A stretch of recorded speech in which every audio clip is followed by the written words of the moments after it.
오늘 이 시간 우리가 함께 살펴볼 본문의 말씀은 창세기 4장 1절에서부터 7절까지에 기록되어 있는 본문의 말씀입니다. 창세기 1장과 2장은 하나님의 창조 사역에 관한 이야기들이 기록이 되어 있고, 또한 3장에서는 아담과 하와의 범죄 및 에덴 동산에서의 쫓겨남의 이야기들이 기록되어 있습니다.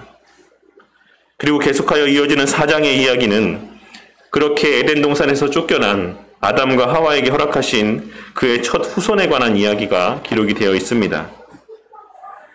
3장 마지막 부분을 보시면 알 수 있듯이 아담과 하와는 그들의 범죄함으로 말미암아 에덴 동산에서 쫓겨나게 되었고, 하나님께서는 다시는 그곳의 땅을 밟지 못하도록 그룹들과 불칼을 두어 그 길을 막아두셨습니다. 그 후에 에덴 동산에서 쫓겨난 아담과 하와는 동침을 하고 가인을 낳게 되었다라고 오늘 본문의 말씀은 증거하고 있는 것입니다. 오늘 본문 말씀에 기록되어 있는 가인이라고 하는 아담과 하와의 첫 자녀의 이름의 뜻은 세운 자, 얻은 자라고 하는 의미입니다. 아담과 하와가 자신들이 낳은 첫 아이의 이름을 가인이라고 지은 이유는 그가 앞으로 인류 역사를 계속하여 이어나아갈 첫 후사라고 생각했기 때문이고, 또한 그러한 목적으로 주신 아이라고 생각했기 때문일 것입니다.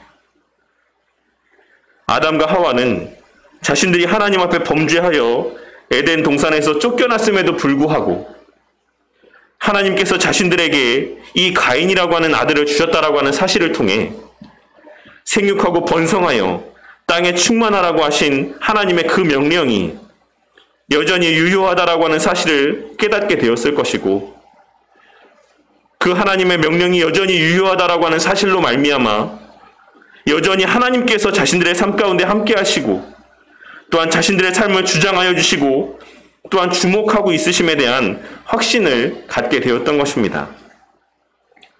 그리하여 아담과 하와는 그들의 첫 아들의 이름을 하나님께로부터 얻은 자, 하나님께서 세우신 자라는 의미로 지었던 것이고, 그 모든 깨달음에 대한 감사의 의미가 이 가인이라고 하는 아이의 이름 가운데 담겨져 있는 것이라고 할 수가 있는 것입니다.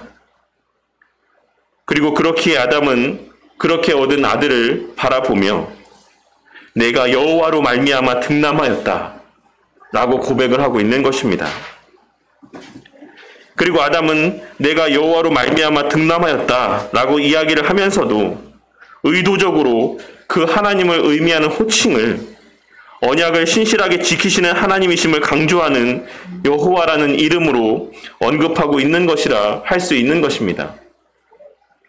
그리고 우리는 이를 통해 아담이 비록 에덴 동산에서 범죄함으로 말미암아 쫓겨나긴 했지만 여전히 하나님의 하시는 일에 대한 어느 정도의 자각이 있었다라고 하는 사실을 확인할 수가 있는 것입니다. 그 후에 하나님께서는 가인에 이어 아벨이라고 하는 아들을 또 허락하여 주셨습니다. 본문에서는 아벨을 가리켜 가인의 아우라고 번역을 하고 있지만 원문에서는 그의 고륙, 즉 그와 살과 피를 함께 나눈 형제라는 의미로 기록이 되어 있습니다. 하나님께서는 모세를 통해 본래 그 둘의 관계가 한 몸과 같이 서로 사랑을 나누어야지만 되는 관계, 자신같이 사랑해야지만 될 대상이었다라는 사실을 이와 같은 표현을 통해 극단적으로 부각시켜 증거하고 있으신 것이라 할 수 있습니다. 그리고 하나님께서는 그와 같이 기록하게 하심으로 뒤에 일어날 사건이라고 할 수 있는 가인이 아벨을 죽인 행위가 하나님 앞에 얼마나 악하고 옳지 못한 것인지를 분명하게 드러내 보이고자 하셨던 것입니다. 우리는 오늘 본문의 말씀에서의 하나님께서 그 형제에 대하여 묘사하고 있으신 이와 같은 표현들을 통해 우리가 교회 안에서 다른 성도들에 대하여 악한 마음들을 품고 미움의 감정들을 갖고 서로에 대하여 험담하고 비난을 늘어놓는 것들이 하나님 보시기에 얼마나 악한 것으로 비춰질지를 깨달아야지만 될 것이라고 생각을 합니다. 그리고 내가 할 수 없는, 내게 주어져 있지 않은, 내게 보장되지 않은 것들로 하나님께 영광을 돌리겠다라고 이야기하며 헛된 망상 가운데 살아가는 것이 아니라 내가 할 수 있는 지금 이 순간의 나의 마음과 생각들을 온전히 주장함으로 하나님의 영광을 가리지 않는 그와 같은 삶을 살아가는 데 더 집중하는, 더 애쓰는 삶을 살아가는 자들이 되어야지만 될 것이라고 생각을 합니다. 하나님께서 아담과 하와에게 허락하신 이 두 자녀는 기록된 말씀의 내용을 통해 확인할 수가 있는 것처럼 가인과 아벨이었습니다. 물론 가인과 아벨 그리고 셋 외에도 하나님께서 아담과 하와를 통해 주신 자녀들은 수없이 많이 있었을 것입니다. 그리고 우리는 그 사실을 이어지는 14절과 15절에 기록된 말씀의 내용을 통해 확인할 수가 있는 것입니다. 우리는 성경이 인간 역사의 모든 것을 다 기록해 놓은 책이 아닌 하나님께서 우리의 구원에 관해 필요한 내용들만을 발췌하여 기록해 하신 우리의 구원과 관계된 책이라는 사실을 잊지 말아야지만 될 것이라고 생각을 합니다. 그래야만 우리는 우리에게 있어 오류나 난제로 여겨지는 성경에 기록된 상당수의 문제들을 바르게 이해하거나 혹은 거기에 지나친 가치를 부여하지 아니하고 그냥 흘려 넘기며 우리가 집중해야지만 되는 부분에만 집중하며 하나님의 말씀을 이해할 수가 있는 것입니다. 어쨌든 그렇게 허락하신 가인과 아벨은 각각 농사하는 자와 양치는 자였다라고 오늘 본문의 말씀은 증거를 하고 있습니다. 본문의 양치는 자로 번역되어 있는 표현은 본래는 모든 가축을 치는 자라는 의미로 아벨이 단지 양만을 기르는 자는 아니었다고 할 수가 있습니다. 할 수 있는 것은 인간이 처음에는 단순한 채집을 하고 사냥을 하고 농업과 목축업은 상당한 시간이 흐른 뒤에나 행하여진 이야기를 하고 있지만 성경 말씀에서는 농업과 목축업이 인류의 초기부터 행하여졌다라고 말씀하고 있다는 사실을 발견할 수가 있을 것이라고 생각을 합니다. 단지 인간의 타락으로 인한 노아 홍수 사건 이후에 인간의 문명에 일시적인 퇴보가 있었을 수는 있겠지만 본래 하나님께서 인간을 창조하셨을 당시에는 인간들에게 온전한 지혜와 온전한 문명이 있었다라는 사실을 우리는 명심해야지만 되는 것이며 그것이 성경적으로 합당한 인류 기원에 대한 사고라는 사실을 우리는 깨닫고 살아가야지만 되는 것입니다. 그런데 그렇게 각자의 형편과 상황에 맞게 각각 농업과 목축업에 종사하던 가인과 아벨에게 드디어 운명의 날이 찾아오게 됩니다. 3절 말씀에는 세월이 지난 후에 라고 번역이 되어 있는데 이를 정확하게 번역하자면, 정확하게 직역을 하자면 그리고 날들의 끝으로부터 이 일이 있었다 라고 하는 의미로 기록이 되어 있습니다. 그리고 성경에서 이와 같은 표현은 주로 심판을 다루는 문맥에서 사용이 되고 있는 표현이라 할 수 있습니다. 그러니 우리는 오늘 본문 말씀에 등장하고 있는 이 사건이 단지 우연한 때에 발생한 사건이 아니라 하나님께서 의도하시고 정하신 때에 분명한 목적을 갖고 허용하심 가운데 일어난 사건이라는 사실을 이 본문에 확인할 수가 있는 것입니다. 오늘 본문에 기록된 이 사건은 하나님께서 가인과 아벨의 신앙의 중심을 증거하고 드러내 보이고자 하시는 분명한 목적 가운데 허용하신 사건이었던 것입니다.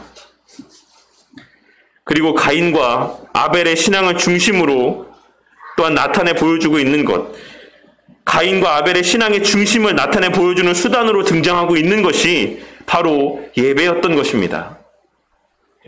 하나님께서는 이후 아담의 후손과 가인의 후손으로 대표되어지는 하나님의 자녀와 하나님의 자녀가 아닌 자들을 구별하는 시금석으로 예배라는 수단을 사용하고 있으신 것입니다.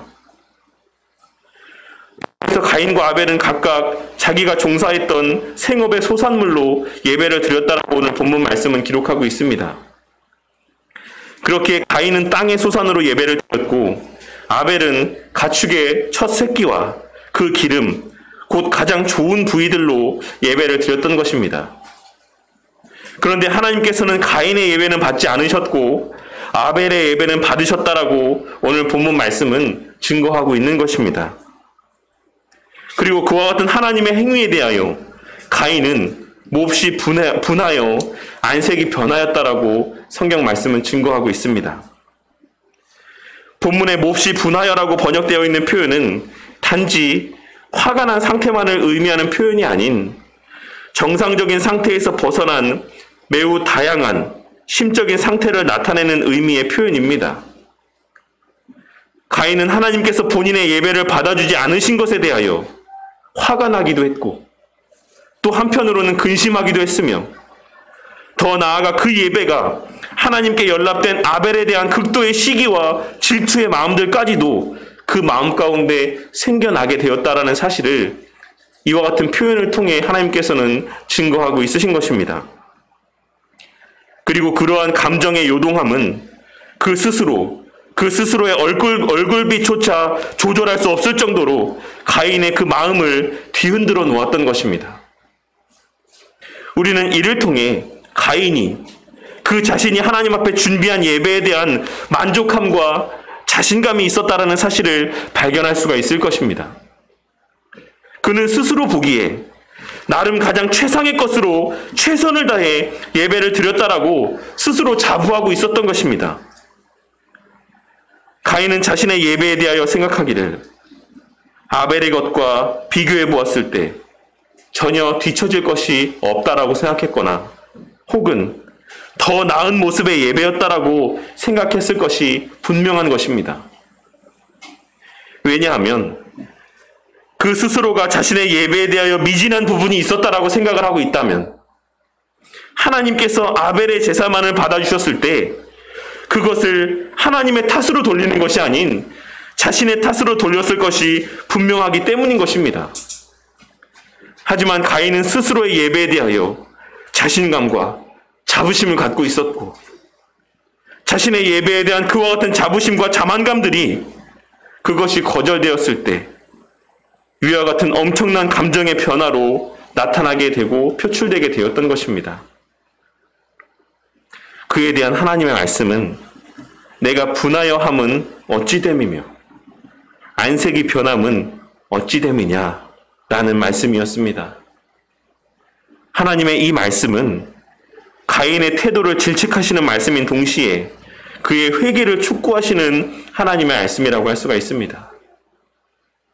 그렇다면 이 사건에서 가인이 하나님으로부터 질책을 받고 있는 이유는 무엇이라고 할 수 있겠습니까?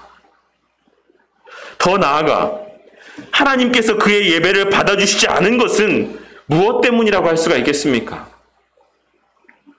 어떤 사람들은 하나님께서 가인의 제사를 받아주지 않으신 것에 대하여 이야기하기를 그가 피해 제사를 드리지 않았기 때문이라고 이야기하는 사람들도 있습니다.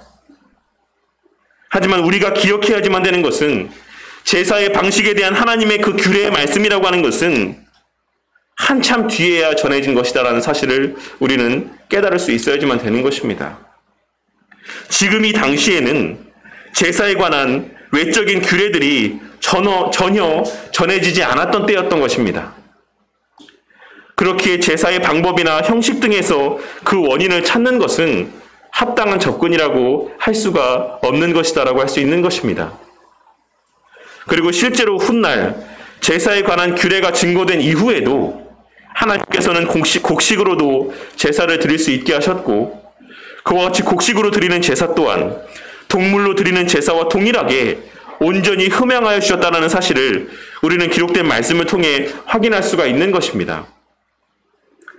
그러니 하나님께서 가인의 제사를 받지 않으시고 아벨의 제사만 받아주신 이유에 대하여 그와 같은 외적인 차이에서 그 원인을 발견하는 것은 찾는 것은 합당치 못한 해석이라는 사실을 우리는 깨달아야지만 될 것입니다.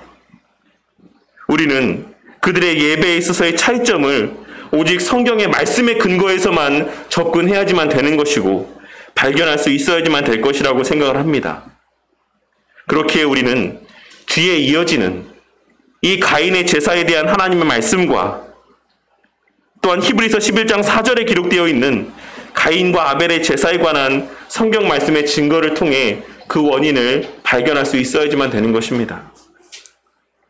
그 가운데 먼저 하나님께서 가인에게 하신 말씀을 통해 그 이유를 생각해 보자면, 하나님께서는 가인을 향해 내가 선을 행하면 어찌 낯을 들지 못하겠느냐, 선을 행하지 아니하면 죄가 문에 엎드려 있느니라 라고 말씀하셨습니다. 우리는 하나님의 이와 같은 말씀을 통해 그가 하나님 앞에 선을 행하지 않았다라는 사실을 발견할 수가 있을 것이고, 그의 예배가 선하지 못했다라는 사실을 확인할 수가 있을 것입니다.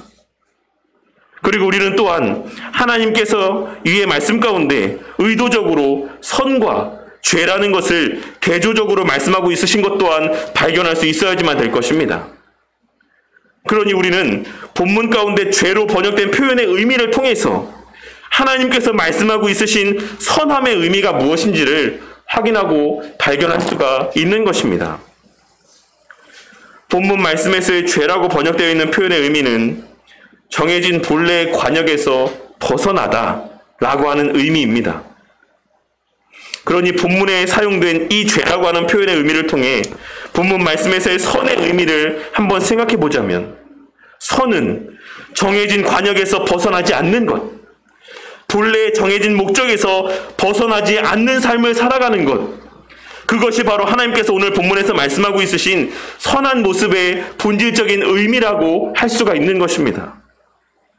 그리고 인간에게 주어진 삶의 본래 목적이라고 하는 것이 바로 하나님을 영화롭게 하고 영원토록 그를 즐거워하는 것이다라고 하는 사실을 우리는 우리가 배운 소요리 문답의 내용을 통해 잘 알고 있는 것입니다.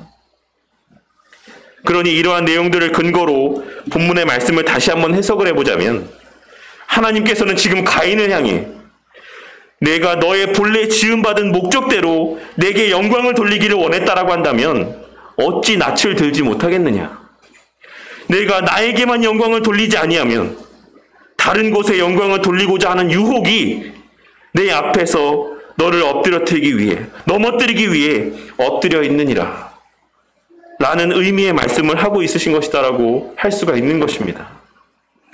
그리고 이를 좀 더 의역해 보자면, 너는 너의 영광을 위해 예배를 드린 것이 아니냐, 나의 영광을 위해서가 아니라 너의 영광을 위해 예배를 드린 것이 아니냐, 나에게 영광 돌리는 삶을 살지 아니하면 반드시 너에게 스스로 영광 돌리고자 하는 마음들이 너를 넘어뜨리기 위해 호시탐탐 기회를 보고 내 앞에 엎드려져 있을 것이다 라는 의미의 말씀을 하고 있으신 것이라고 할 수가 있는 것입니다. 그러므로 하나님께서는 가인을 향해 수시로 그에게 찾아오는 자신 스스로를 높이고자 하는 그 마음, 자신 스스로에게 영광을 돌리고자 하는 그 악한 마음들을 늘 스스로 다스리라고 말씀하고 있으신 것이라 할 수 있는 것입니다. 둘째로, 그렇다면 히브리서 기자는 가인과 아벨의 예배에 대하여 무엇이라고 이야기를 하고 있습니까? 히브리서 11장 4절 말씀해 보시면, 믿음으로 아벨은 가인보다 더 나은 제사를 하나님께 드림으로 의로운 자라 하시는 증거를 얻었으니 하나님이 그 예물에 대하여 증언하심이라.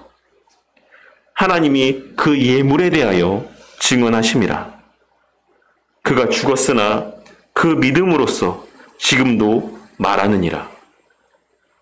이 본문의 말씀을 유심히 보시기 바랍니다. 하나님이 그 예물에 대하여 증언하심이라.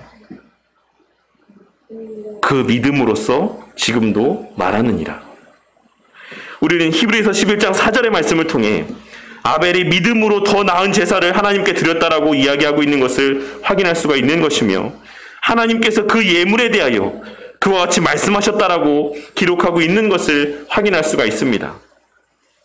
그리고 이는 아벨의 예물을 준비하고 대하였던 그 믿음에 대한 것을 말씀하고 있는 것이라 할 수가 있는 것입니다. 제가 이미 여러 번 말씀을 드렸던 것처럼 히브리서는 무엇을 위한, 어떤 것을 증거하고 있는 서신서라고 할 수 있습니까? 우리 성도님들이 잘 기억하고 있으실 것처럼 히브리서는 그리스도의 우월성에 대하여 증거하고 있는 서신서입니다. 이미 예수님을 믿고 기독교로 회심한 이후에 다시금 유대교로 개종하는 자들을 바라보며 그리스도의 우월성을, 그들의 미련함을 증거하고 있는 서신서가 바로 히브리서인 것입니다. 그렇다면 그와 같은 그리스도의 탁월성과 그 권위와 능력을 증거하고 있는 히브리서에서, 그 히브리서 11장에서 말하고 있는 이 믿음은 무엇에 대한 믿음이라고 할 수가 있는 것이겠습니까? 그것은 바로 그리스도에 대한 믿음인 것입니다. 히브리서 11장에서 증거하고 있는 그 모든 믿음의 선배들의 그 믿음이라고 하는 것은 그냥 단순히 막연하게 하나님에 대한 믿음을 이야기하고 있는 것이 아니라 우리의 대속주로서, 우리의 구원자로서 예수님에 대한 믿음을 증거하고 있는 것이라 할 수 있는 것입니다. 그렇다면 오늘 본문 말씀에서의 이 아벨의 예물에 대한 믿음이라고 하는 것, 하나님께서 인정하신 이 예물에 대한 믿음이라고 하는 것은 무엇에 대한 믿음을 말씀하고 있는 것이라 할 수 있겠습니까? 그것은 바로 아벨이 갖고 있었던 그의 하나님 앞에 드리는 그 예물에 담겨진 그리스도에 대한 예표적인 의미에 대한 인지와 그에 대한 믿음을 말씀하고 있는 것이라 할 수 있는 것입니다. 아벨은 그의 제사 가운데 하나님과 자신 사이에 놓여진 제물을 바라보며 장차 영원하고도 완전한 속죄 제물로 오실 그리스도를 바라보았던 것입니다. 물론 아벨이 그것을 어떻게 알게 되었는지, 어떻게 믿게 되었는지는 우리가 정확히 알 수 없을 것입니다. 그것이 성령 하나님의 역사인 것은 분명하게 알 수 있지만, 확신할 수 있지만, 어느 때에 어떤 사건을 통해 그가 그와 같은 믿음을 소유하게 되었는지는 우리는 알 수 없는 것입니다. 그렇게 아벨은, 하지만 분명한 것은 성경이 아벨에게 그와 같은 믿음이 있었다라는 사실을 증거하고 있었다라는 것, 그것만큼은 우리가 확신할 수 있는 분명한 사실인 것입니다. 그렇게 아벨은 자신의 열심과 노력으로 하나님 앞에 예배를 드린 것이 아니라 그가 드린 제물이 의미하고 예표하는 그리스도의 죽으심의 공로를 의지하여 하나님 앞에 예배를 드렸던 것이다라고 할 수가 있는 것입니다. 그렇게 아벨은 비록 자신이 제물을 준비하긴 했지만 자신의 공로로 예배를 드린 것이 아니라 그 제물이 예표하는 그리스도의 공로를 의지하여 예배를 드렸던 것이며, 그것이 바로 그를 의인이라 칭함받게 하나님으로부터 그와 같은 근거를 또한 제공해준 실체라고 할 수가 있는 것이며, 그것이 바로 그리스도에 대한 믿음이라고 할 수가 있는 것입니다. 반면에 가인은 제물이 예표하는 그리스도를 인지하지 못하였습니다. 그는 오직 자신이 준비한 제물에만 관심이 있었던 것입니다. 그렇게 자신의 엄청난 노력과 수고가 들어간 그 예배가 하나님께 당연히 연락될 것이다라고 생각을 갖고 있었다라고 할 수 있는 것입니다. 하지만 예배에 관한 다른 모든 것들이 다 준비되어 있었을지라도 그리스도에 대한 지식과 그리스도에 대한 믿음이 결여된 그의 예배는 하나님 앞에 연락되지 못하였습니다. 그리고 더 나아가 자신의 수고와 공로를 의지했던 그의 예배는 하나님으로부터 오히려 정죄를 받기까지 하였던 것입니다. 오늘 말씀에서의 아벨은 그의 무죄한 피가 흘려지는 측면에서 그리스도를 예표하는 인물이기도 하지만, 오늘 본문 말씀에서는 아벨을 통해 증거하고 있는 하나님의 자녀들을 통해 드려지는 예배의 본질에 대한 내용에만 집중하여 그 의미를 나누는 시간을 갖고자 합니다. 앞서 말씀드렸던 것처럼 하나님의 자녀와 하나님의 자녀가 아닌 자들을 구별해주는 가장 명확한 시금석은 바로 예배라고 합니다. 그가 예배를 드리는 자인가 드리지 않는 자인가 라고 하는 것이 그가 하나님의 자녀인가 아닌가, 그가 하나님께 속한 자인가 아닌가를 구별해 나타내 보여주는 가장 1차적인 기준이라고 할 수가 있는 것입니다. 하지만 우리는 오늘 말씀을 통해 하나님께 속한 자가 속한 자인가 아닌가 라고 하는 사실이 예배를 드린다라고 하는 행위 자체로만 구별되는 것은 아니다라는 사실 또한 발견할 수 있어야지만 될 것이라고 생각을 합니다.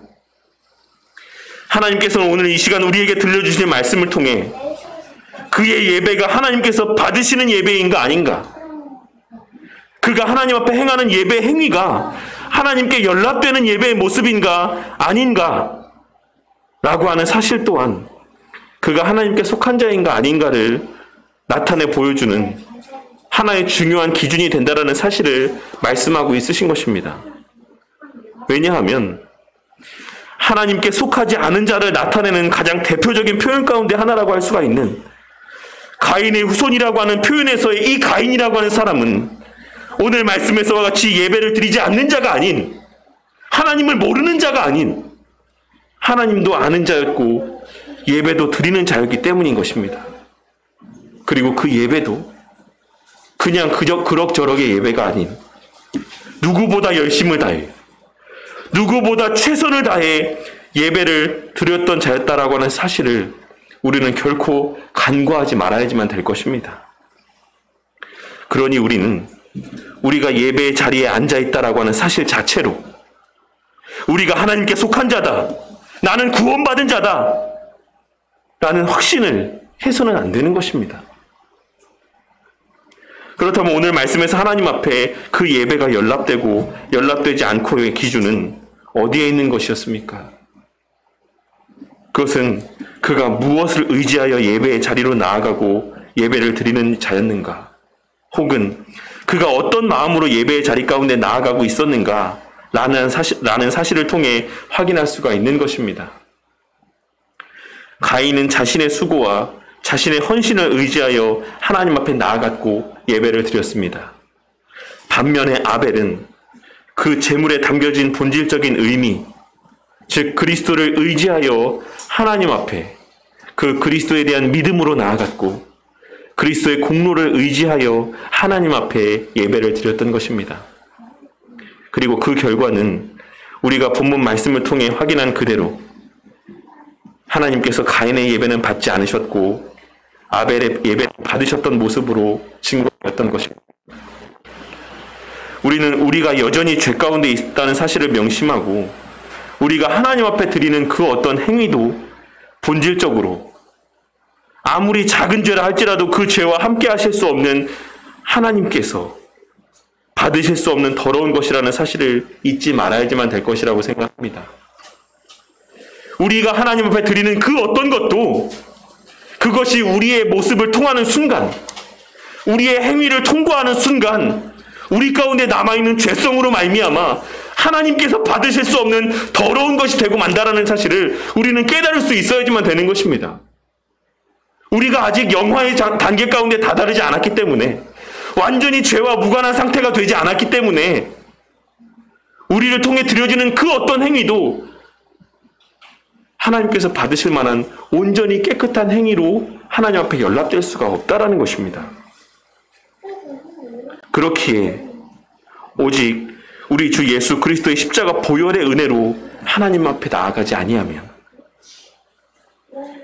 오직 그 예수님의 공로를 의지하여 하나님 앞에 나아가지 아니하면 우리의 그 어떤 행함이라는 것도 하나님 앞에 흠양되어질 수 없는 것이며 우리의 그 어떤 예배도, 그 어떤 기도도, 그 어떤 헌신도 하나님께서 받으실 수 없다라는 사실을 깨달을 수 있어야지만 되는 것입니다.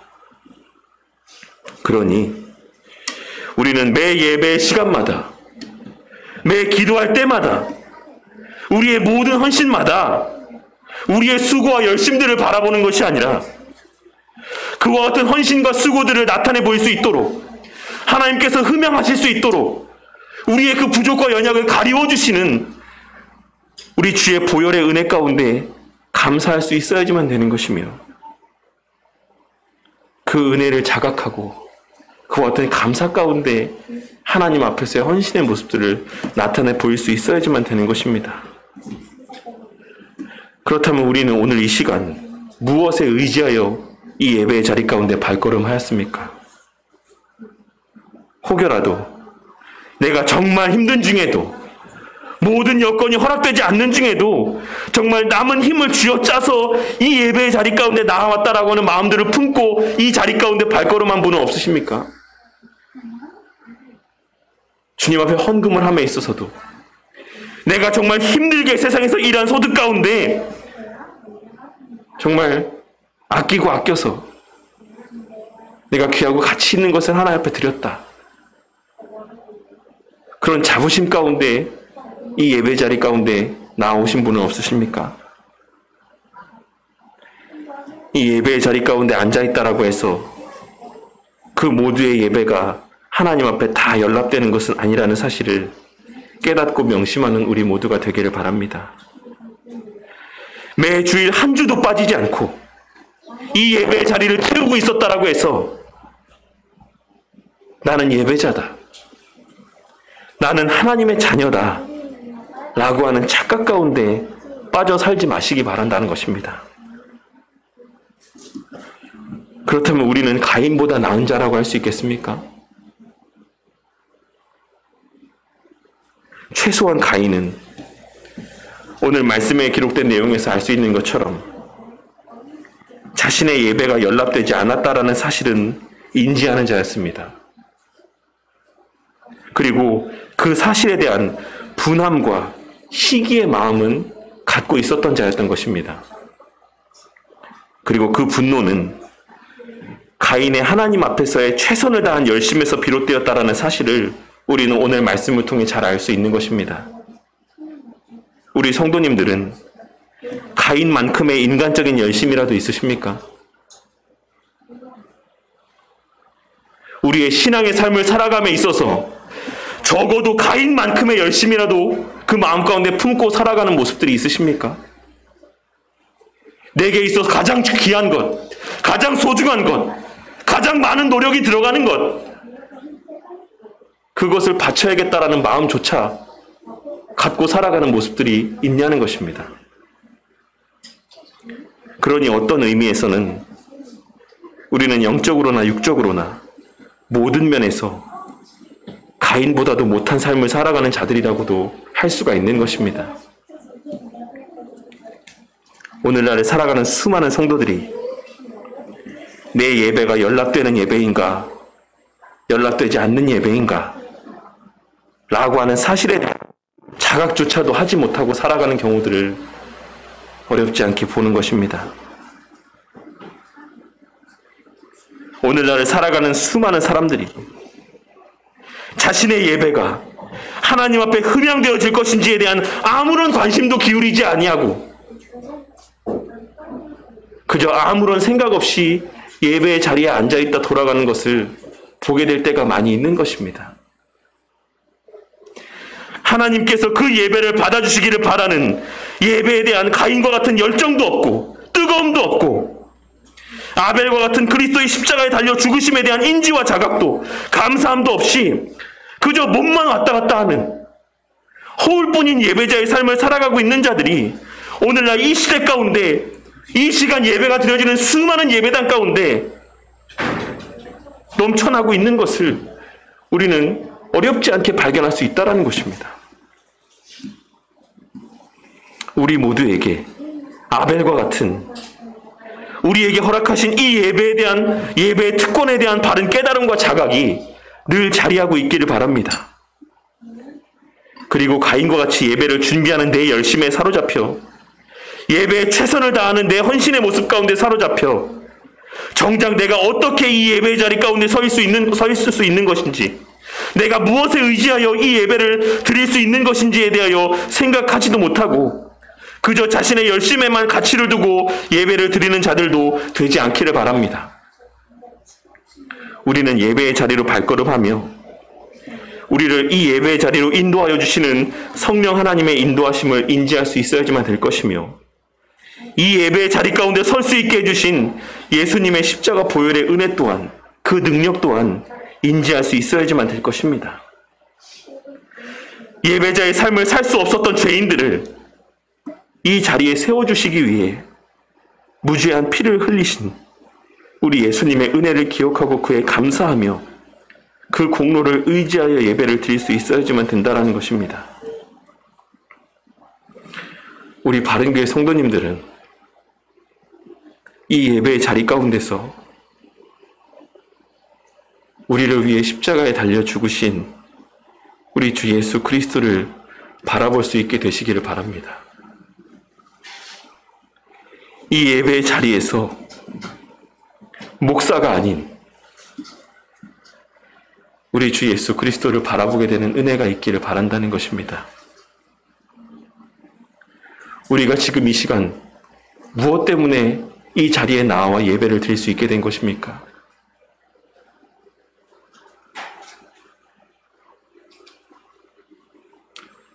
이 예배의 자리 가운데서 내 열심과 내 헌신과 내 수고가 아닌 오직 그와 같은 은혜와 특권들을 베풀어 주신 우리 주 예수 그리스도만을 바라보며 그 은혜에 대하여 감사하며 그에게만 영광을 돌리며 신앙의 걸음을 걸어가는 저와 우리 모든 바른교회 성도님들이 되시기를 바랍니다.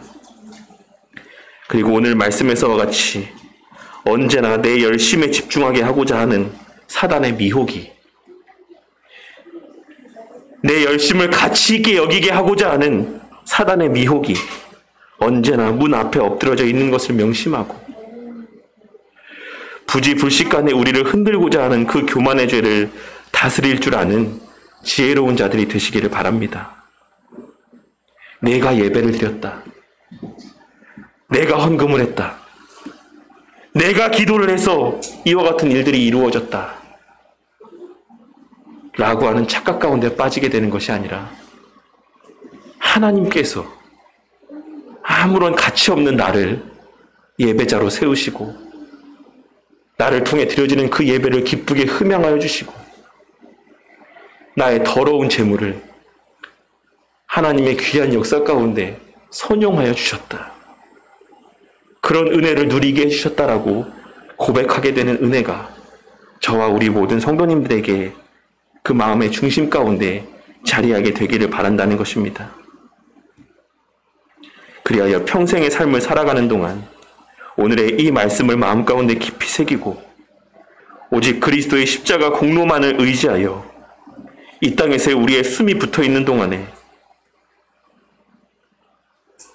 우리 가운데 예배를 허락하신 그 은혜 가운데 감사하며 우리에게 헌신을 허락하신 여러 신앙의 열심들을 나타내 보이게 하신 것에 대하여 감사하며 하나님께만 영광 돌리는 그와 같은 복된 신앙의 걸음을 걸어 나아가는 우리 모든 바른교회 성도님들이 되시기를 주님의 이름으로 간절히 축원합니다.